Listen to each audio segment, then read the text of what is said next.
shame, embarrassment, humiliation, that word mortification. These are parts of being not just traumatized, but victimized, being the recipient of the cruelty of another person. And we shouldn't feel ashamed, embarrassed when someone has been negligent or abusive or actually evil. Why is it? But it happens.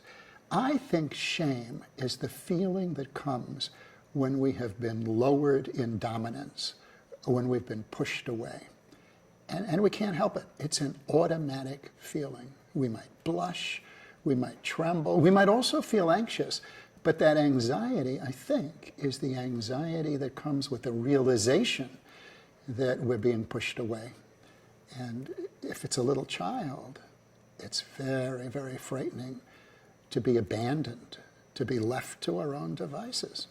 As we get older, though, there are so many rituals in which kids are ridiculed, are pushed out of the group, are deliberately humiliated. That's part of our experience.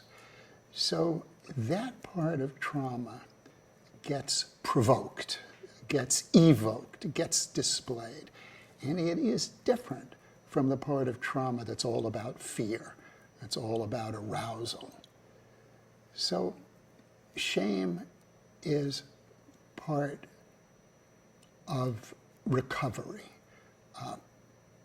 Admitting that we felt embarrassed. Sometimes we're defending ourselves against shame, very angry or very reclusive. We do things so that we don't show others that we feel embarrassed and that we recognize that we're being pushed away or pushed down.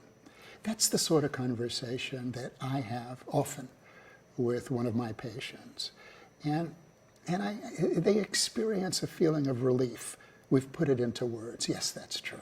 And why is it so relieving? Because it's not the kind of thing that we talk about. It's very uncommon for the wife to come to her husband and to say, I was really embarrassed. And you didn't realize how ashamed I felt. Because the fear is that the response will add to that shame. But talking about shame with someone who understands it can reduce the shame and actually eliminate it. To realize how universal it is, to realize when it comes. And then post-traumatic stress is all about reliving things or anticipating that we're going to have to relive something.